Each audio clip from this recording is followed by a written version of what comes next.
Praise the Lord. Amen. I am truly blessed by those songs.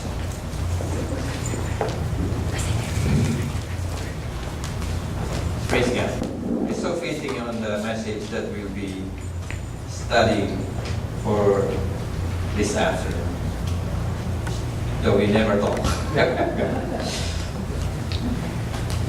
Amen. It's another beautiful day that the Lord has gathered His children to hear and listen and to grow in the faith, to be encouraged, to be enlightened, to be strengthened, and to continue to grow in the faith. May the Lord guide us all today as we study His Word. Our Bible verse for this afternoon is Proverbs 27, verse 5 and 6. And Pastor Rodel mentioned it to me that our topic for this month are all related with relationship. And last week, Pastor Rodel has mentioned, family, the husband, the wife, the children. It's a relationship. This is almost the same. It's just that this is more in a general view. And I use the Proverbs as my initial point, which is found in verse 27, chapter 27, verse 5 and 6. And this is what it says. Better is an open rebuke than love that is concealed. Faithful are the wounds of a friend, but deceitful are the kisses of an enemy. So before we start, let's pray. Father God, again, Lord, we are truly blessed that you have gathered us in this place. It is not an accident, Lord God, that you have brought our steps in this area, this place, oh God, so that we may gather to worship you. Thank you, Lord God, for your faithfulness, for your goodness and mercy and love that you have shown us, Lord God, since we were born. And today, O Lord God, I pray, Lord, as we listen, that your Holy Spirit will speak in our heart, that you will continue to work in our lives, O God. You grant us the strength, Lord God, to persevere in every challenges that we may be facing in the future. We pray, O Lord God, in all these instances, O Lord God, we will see your wonders, your glory, O Lord God, and your power manifested in the things that we will be experiencing. And we thank you, Lord God, again. And the glory and honor is yours alone in Jesus' name. Amen. Amen. So, okay. Consider two hands in there. And I entitled it Loyalty and Betrayal. So, what is loyalty? We have to discuss first loyalty. What is loyalty? Right? Loyalty means steadfastness, commitment, right? Allegiance, unwavering support, trust, and faithfulness, devotion, and fidelity, right? Most of the time, loyalty you expect, right? First of all, right, in your immediate family, with your spouse, right? You want your spouse to be loyal. And the same way, your spouse is expecting loyalty also on the other side. Where else can you see loyalty? Loyalty is seen from friendship between two individuals who share a bond, but they would stick together no matter what, right? Some people have shown their loyalty and devotion to the place where they work. Once they work in one company, they stay in that company, never go anywhere else. But sometimes, as I said, sometimes that loyalty is betrayed, right? Sometimes it hurts. Some people, they serve their country. They are very loyal in their country, They go to Vietnam, to Korea, like in the U.S., they go to the Middle East, just to find themselves outcasts when they come back. My wife and I were just, looking at the internet, in YouTube, and then we saw this old movie, Rambo, right? So this is a story of a man who fought for his country, served his country faithfully, and when he returned home, he was an outcast. They wouldn't hire him, right? So, sad to say,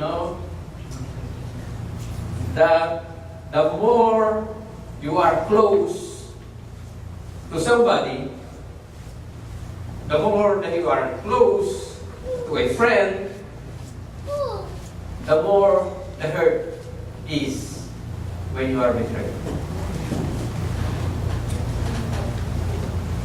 I don't know if you have felt betrayed before, but me, I have experienced it. But I think one way or another we have experienced that. Either we are the one whom they betrayed, or sometimes it is us who betray the trust of somebody else.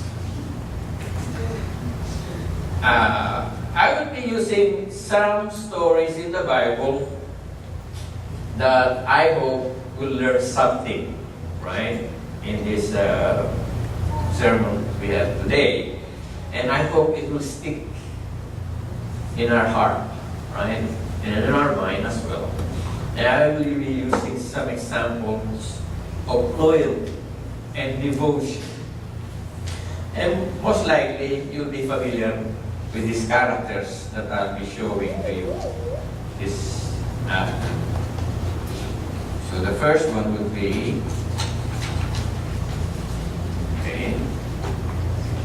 this one. You know the story? Naomi and Ruth. In this story, you could see the devotion of Ruth to her mother-in-law, right? Her devotion is unwavering. Her loyalty to Naomi extends the bound of, comfort. There is so much uncertainty that is facing them, but in spite of that fact, Naomi and Ruth, they came together, right? I don't know what's going to happen if I go there. Remember, Naomi and Ruth were living in the place where Ruth was living, right? She has her family there, she has her loved ones in there. But now she's venturing away from that, going to a place where he is a foreigner. And most likely unwanted, because we know that Israelites have a bad relationship with the Moabites, right? There is so much uncertainty, but Ruth exhibited her respect, her love, her friendship, and he completely stand by on the side of Naomi, even though she is facing, or they are facing, difficult circumstances. Remember when they came back, they had nothing. And if you still remember the message that we have last time, they sold all their properties, they moved, and then, lost his husband, lost his two sons. The only one left are two daughters, and one went away. But Ruth stayed with Naomi, came back without anything. And the woman, of course, a widow, had nothing, can't work anymore, she's too old. And the only one that really worked is Naomi. Have you seen such devotions or loyalty? Here is a good example of devotion and loyalty. And, sometimes, if you have a lot of things, if you are well-to-do, it's so easy to find friends, right? So easy. Even, not only friends. I believe, if you win the lottery today, tomorrow your relatives will be twice as much. Right? But here you could see the situation is different. They don't have anything. Nothing. Right? But still, this woman would rather choose to be with this old widow, doesn't have any sons, nothing. What am I facing if I'm going to go with this old woman? If I go home, maybe I could marry, I can start another family, you know. But there you can see loyalty. So through your loyalty, you would see in times of difficulties. A true loyal friend would stick with you in times of difficult times. One example is the life of Naomi and Ruth. Do we stick with our friends in difficult times, or we just enjoy the company of our brothers and sisters only during good times? That is a question that you and I can only answer.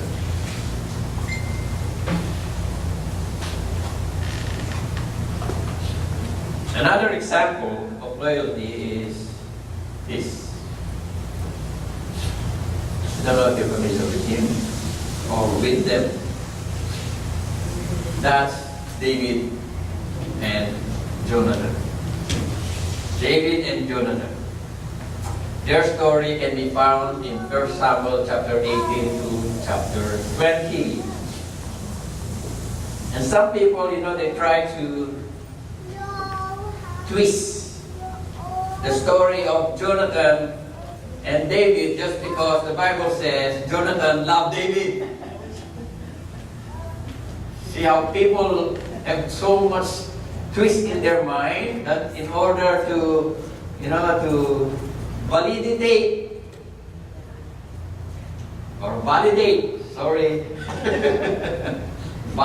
their thoughts, or their ideas. They find something in the Bible, or see here, you see Jonathan loved David.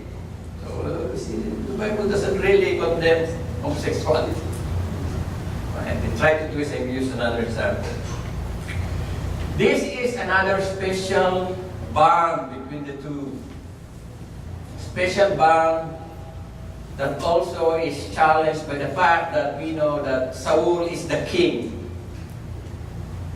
And if Saul dies, the one that would inherit the kingdom is Jonathan.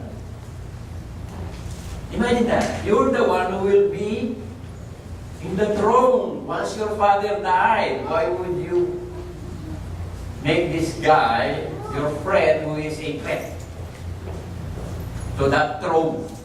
Exactly what Saul told to Jonathan. Until this guy is alive, your throne will not be established. He must die. But Jonathan, because of his bond with David, says, what did this guy did to you? What did he do to you? It's nothing. He's a faithful guy. He's a soldier who fought for your wars, He has shown faithfulness. Well, why do you want to kill him? It's because Saul find him a threat. He could see that David's, there's something in David that really makes Saul scared. He doesn't want to lose the throne. He doesn't want the throne to be, given to David. That's why he wants to kill him. And especially because of pride, when people, acknowledge David can kill 10,000 and Saul only kill 1,000. It triggers the pride. I couldn't take it anymore. He tried to kill David maybe 2 times or 3 times. And Jonathan is like, why? He's a faithful guy. He's been serving you faithfully and you want to kill him? What? And true loyalty can be tested with this. Would you rather have this and betray your friendship? Right? Am I gonna continue to be loyal to David, or I just betray him because if he died, then I will get the throne for sure, because my father is the king. But no, they have forsaken everything. Well, have forsaken it for the sake of his friendship with Jonathan. Question that we should ask is that, can our friendship be bought with money? Are we going to betray our friends just because of money or power? Right? Again, another question that we should be asking ourselves. Another example of loyalty is this one. For sure, this you know. It's about the Lord Jesus Christ. But who's the other guy? It can't be anyone, right? Of the 12. But I put John in there. Because the scripture says that John is the beloved disciple. John has a close relationship with the Lord Jesus Christ more than the others. Remember, every time that the Lord calls, the inner four, only called three. Right? James, John, and Peter. Always. James, John, and Peter. James, John, and Peter. I don't know why they left Andrew. Right? Because Peter and Andrew, their brothers. Right? But Andrew is not included. I don't know why. But it's always John, James, and Peter. We all know that in the crucifixion of our Lord Jesus Christ, there is one that is really visible who stayed during the crucifixion. He is present during the crucifixion. And we know that is John. So John and our Lord Jesus Christ shared a great bond. Even when Peter asked, Lord, what about this? What about that? What about this guy? What's going to happen to him? And the Lord says, well, what is that to you? What is that to you? If I want him to leave until I come back, what is that to you? You serve him. You serve him. So, brothers and sisters, don't ask, what about Brother Billy? Okay? Or this and that, Just serve. Serve. Serve God in whatever capacity that the Lord has enabled you. Right? Create a bond. Right? Those who seek me diligently will find me. Right? Don't expect everything to be served in a silver platter. Right? So the bond of our Lord Jesus Christ and John is so strong that, if you see the story, John is the only disciple that did not die in a violent way. Some people will say, no, he's the only one who died in a natural cause. He wasn't executed, he wasn't stoned to death, he wasn't chopped into half. He died a natural cause in the island of Patmos, where it's a mining area. In the beginning, I was thinking like, oh yeah, that's okay. I mean, maybe I would like to die like that, peacefully, But then I realized, if your life is in a mining, it's actually a slow death. I would rather die instantly rather than have a slow death, right? So if you see that John he died okay, I mean, you have to understand the situation during that time. He was an exile. It's not he was in exile in the Bahamas or in the Caribbean. He was exiled in an island where it's mining, and you don't just sit there. You work there too. So it's really hard for him. It's not easy. So we think that because he died, natural cause, he's better than the rest of the disciples. Actually, I believe he suffered more, because he suffered longer. But the loyalty of John remains, and we know that he wrote the book of John, the book of Revelation, 1 John, 2 John, and 3 John, right? And he wrote it actually at later times, not as early as the other Gospels. So now, this one. There's another one. Now, who's this? He's in chain and there's a young boy in there. Oh, and Timothy. Paul and Timothy. We're studying Timothy in our men's study in MMPC. And you could see that Paul and Timothy shared friendship and loyalty. And when you read the writings of Paul to Timothy, he was saying like, all these people have abandoned me, only these people remain. During the hard times that Paul was in prison, some people didn't even visit him, some have abandoned him, like Demas. He loved this world, he abandoned me, only few people remain. And one of those people who remained with Paul is Timothy. He's a young man. He was also in jail one time. Now, you could see that the bond of Paul to Timothy is so great that even a younger man, he asked him to go to Ephesus and, try to fix this problem in Ephesus. We have a problem there with teachings, wrong doctrines.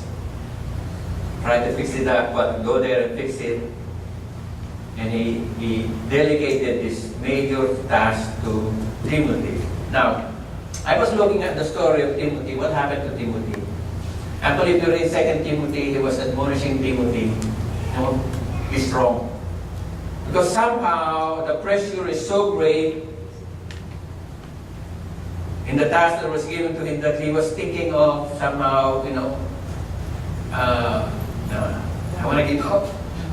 This is so hard. But Timothy, if you just read 2 Timothy, you would see that Paul is saying, you have to be strong. You have to persevere. This is hard.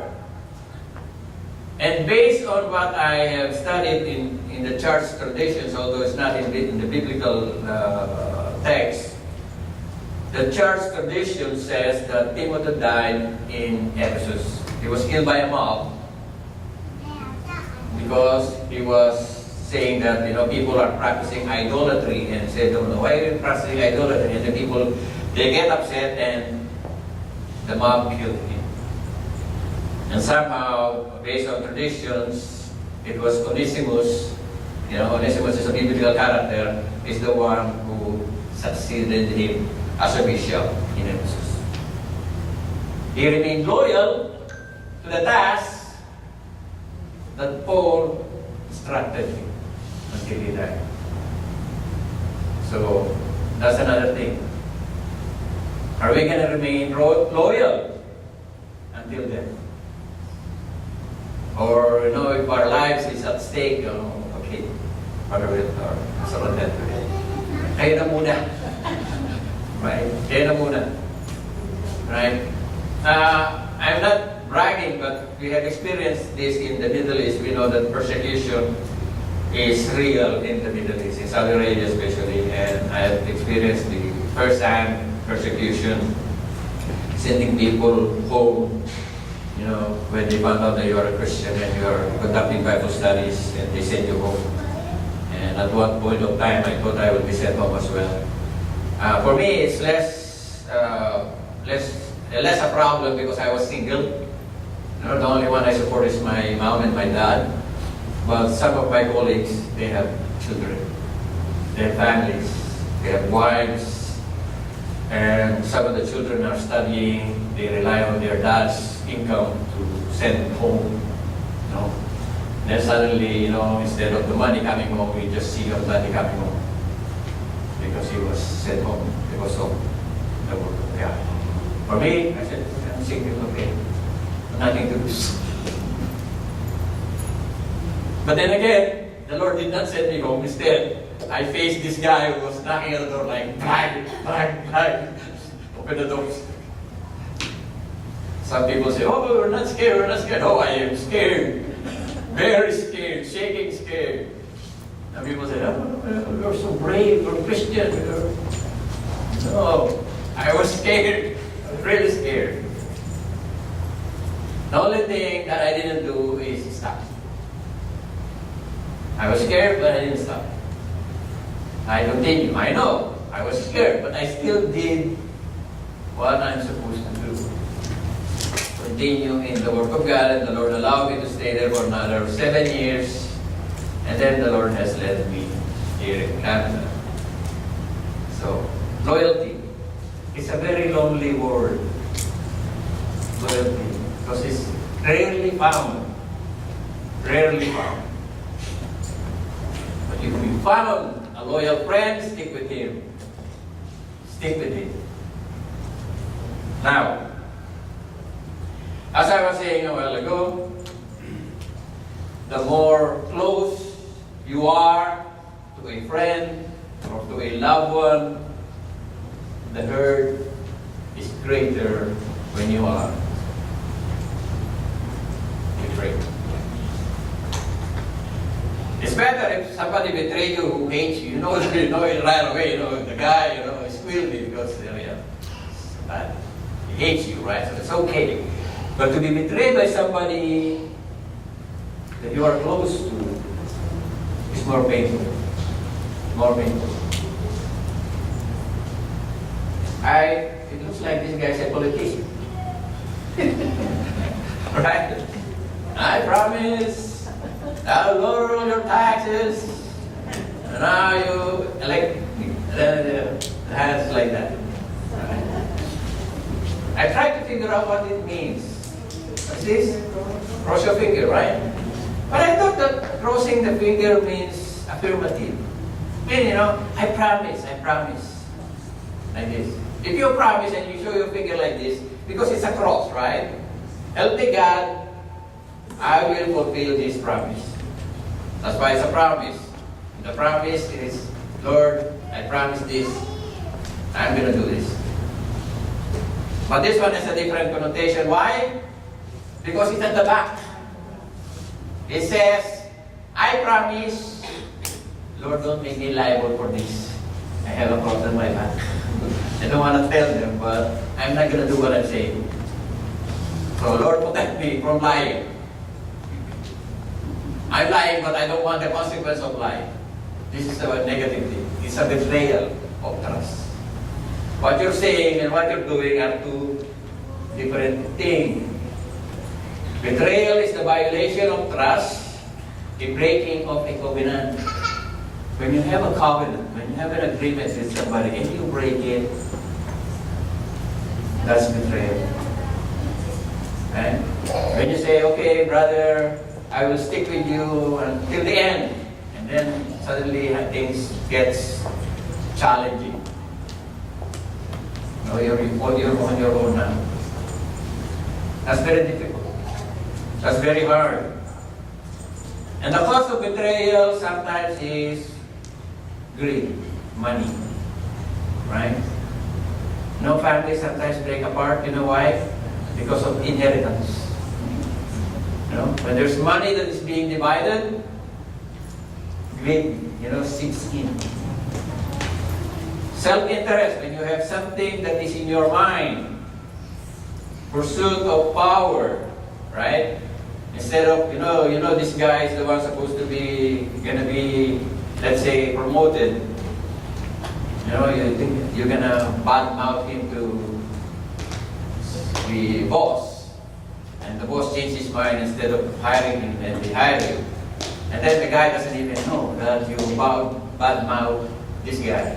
And after that, it's just like that, my friend, they made a choice, but you did something behind it. It's betrayal, right? And there are many stories in the Bible that are about betrayal, right? Relationship is shattered and trust is violated. One example is Jesus. A young boy with a colorful robe and 11 brothers. You know the story. Why did the brothers of Joseph betray him? Because they were jealous. Because his father favored him more than the rest. Why? Because Jacob loved Rachel more than Leah. But, the one He doesn't love that much. He also loved Leah, but doesn't love as much as Rachel. So Rachel gets pregnant more often than Rachel. So what happened is when Rachel got pregnant, of course, when the wife of your favorite wife is the one who bear your son, of course, that son will be also your favorite.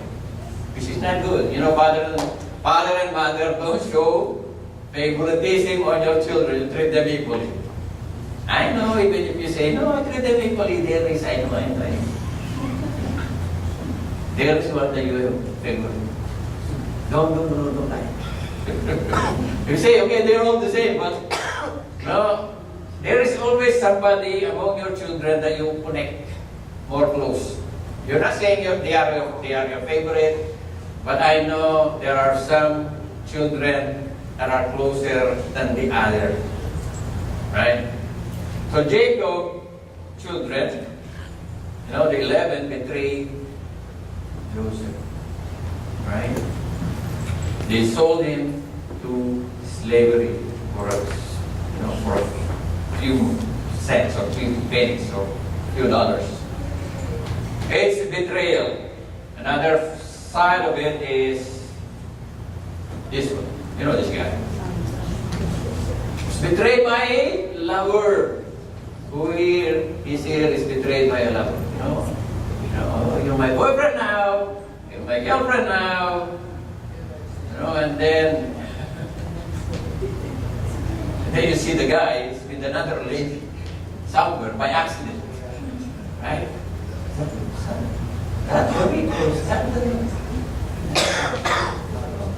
Two-timer. Right? Here, sometimes you get carried on because they are so beautiful, Think you look trust them. So beautiful, but in her mind is already said to betray Samson. They just want to take advantage, to find out what is the weakness of this guy.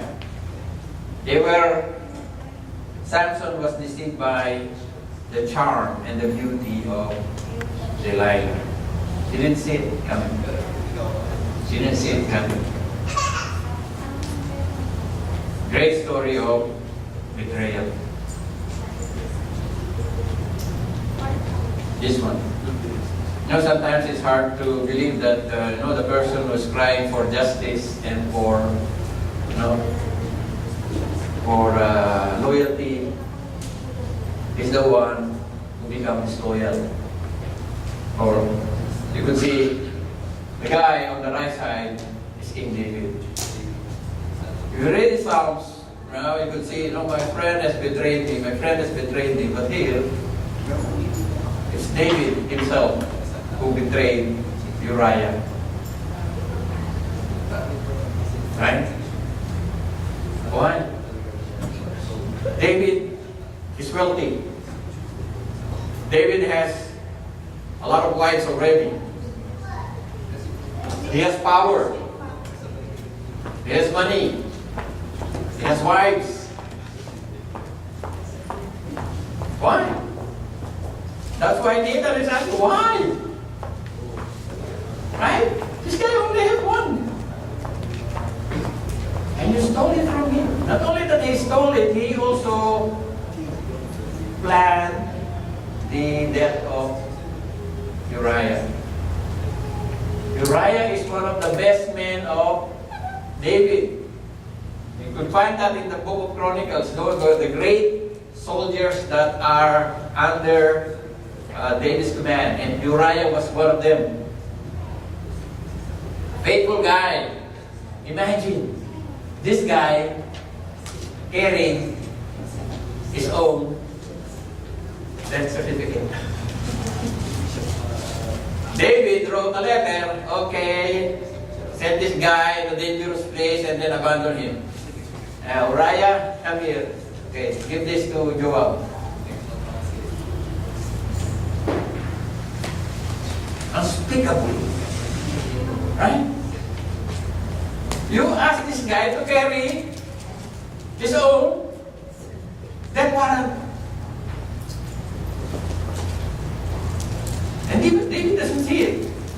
At that point, he doesn't see what he's doing, right? Until he was, rebuked by Nathan. Again, as I said, it hurts to find out that, your close friends are the one that betrays you. It hurts more. You think that in difficult times, the guy who is close to you will be the one who's sticking with you, but then, you can't find it in difficult times. In good times, you will have more friends. Difficult times, the only true, real friends will stick with you. Another one. This is the worst of all. The grandest of all betrayal.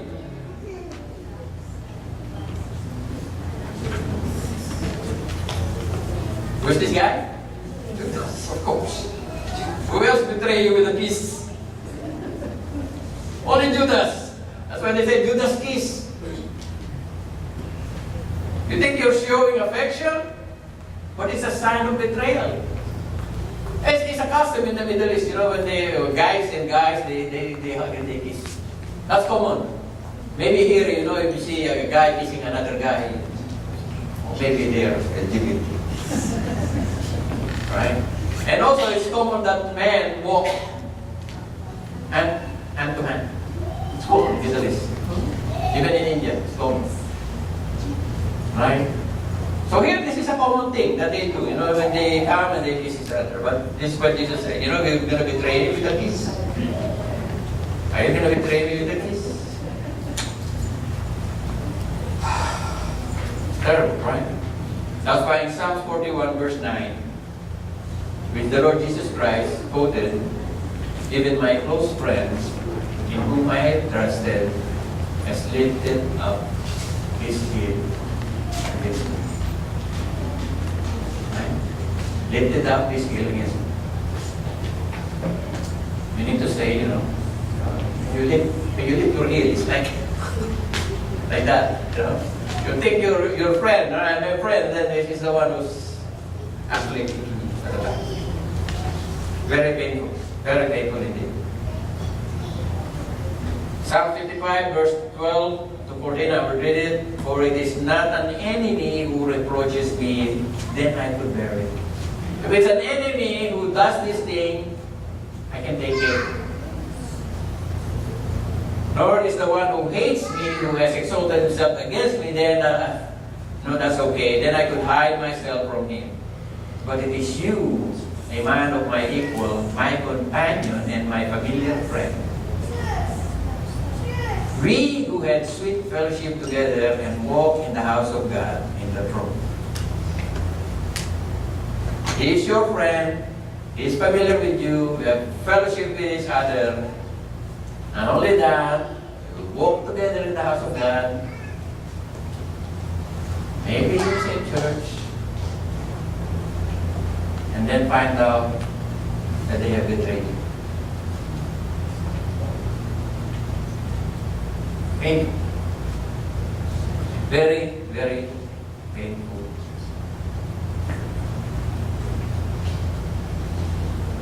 My close friend whom I trusted. I have entrusted you. I have trusted you. You ate bread with me, but you have lifted your heel against me. Another quote by the Lord. We have sweet fellowship together, walk in the house of God together, and betray me. So now, question my brothers and sisters.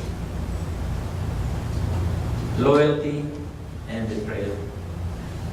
I could end up the message there. But brothers, when you expect loyalty and you get betrayed, what happened to you? You get angry, you get resentful, you get bitter, or sometimes vengeful. I have to get even. So I didn't stop there. There's a conclusion. Restoration. Why I didn't put reconciliation? Instead I put restoration. You can be reconciled and not be restored. You know what I mean? Okay, you're angry with you. Okay, reconcile. But keep your distance from me. Your friendship is not restored. You are only reconciled. You get, okay, we're peace together, but, stay away from it. That's why I choose resurrection. Brothers and sisters, when the Lord Jesus Christ came here, the first time He came here, He was betrayed. But we have to remember that the first betrayal is Adam and Eve. Why? Because God has given them everything they need. God has given them the garden, no mosquitoes, okay? No thorns and thistles. Everything is okay, fine. The animals don't eat you, like the lions. It's a perfect environment that the Lord has provided for them. They don't feel cold, even though they're naked. They don't feel hot. Everything is perfect. They all have everything perfect. They still choose to betray God by wishing that I can be God, same as God. Remember what the devil said? If you eat this fruit, you'll be like God, like Him. Imagine your benefactor, the one who provides you for everything. You want Him to be out and you want to be there. The greatest betrayal in the beginning, and then the Lord Jesus Christ betrayed. And the sad thing is, when that betrayal of Adam and Eve, because of sin, we all fall short of the glory of God. We all became under a curse. And the Lord has given a solution. Father, God has sent His Son to die on our behalf. Second betrayal. He was coming here to save the lost and the wicked. We're part of that. We're not different. But still, they killed Him. They killed Him. They betrayed Him. And we're part of that. That betrayal. But then again, the Lord's plan of restoration is at work. That to those who believe in Him, believe in His name, you're saved. You're restored back. Only requirement is repentance. When you repent before God, ask for forgiveness, it is also required that you forgive. You cannot ask God to be forgiven and at the same time to hold grudge against somebody else. It's not fair. You should have one rule. You want to be forgiven? Then you have to learn to forgive. It only happens when, as the song we sang a while ago, I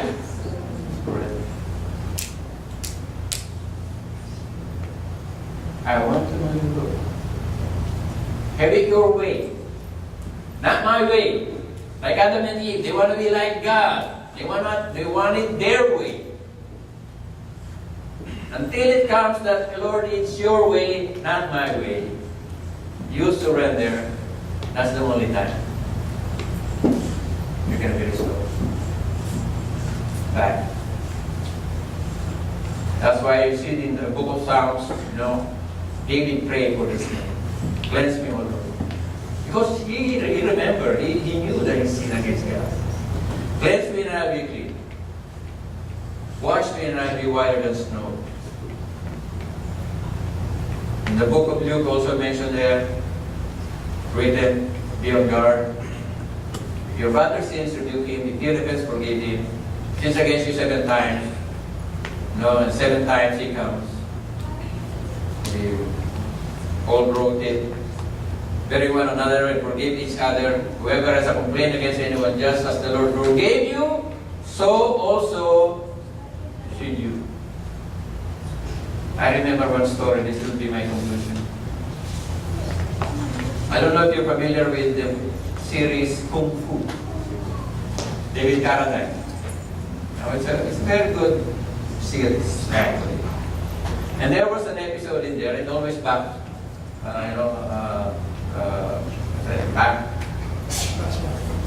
flashback, when they were young. So their master sent them an errand, two boys sent them an errand to bring something to one place. But along the way, they met a guy, and the guy said, oh, he said, don't pass this road because there are some thieves in this road, the main road. And they might, steal whatever you have, valuables. So they're young, they're inexperienced, so they said, the guy said, okay, just take this side road instead, because there are some thieves in there.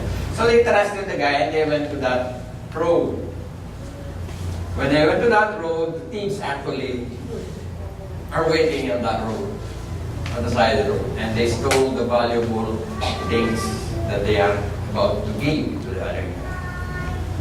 So they were beaten, and then they, stole the goods, and they don't know what to do, so they went home. Then when they went home, their master asked them, what did you learn? What did you learn? One boy said, trust nobody. Trust nobody. And the master said, you can pack your things and you can leave the temple. And then the other guy said, he asked, what did you learn? And the guy said, expect the unexpected. What is my hope, brothers and sisters? We will be betrayed. Maybe one time, maybe many times, but we cannot avoid it. Somebody will betray our trust. Somebody will borrow money and will not pay. Simple as that. You will be betrayed. Does it mean that you don't trust anyone? No. Expect the unexpected. And learn to be. Let's pray. Father God, I hope and pray that we learn something today, O God. And realize the fact that we also, at one point in time in our lives, have betrayed somebody. Because of all you, O Lord God, by disobeying your commands. Pray, O Lord God, that you will bestow your mercy upon us, O God, and continue to work in our lives. Grant us the strength to be steadfast. Be faithful. And to continue to serve you, O Lord, in all our might. May we honor you with the things that we do, and that we may continue to exhibit the love that you have shown us for one another. And again, O Lord God, we are blessed to hear this message. And again, the glory and honor belongs to you, Lord. Amen.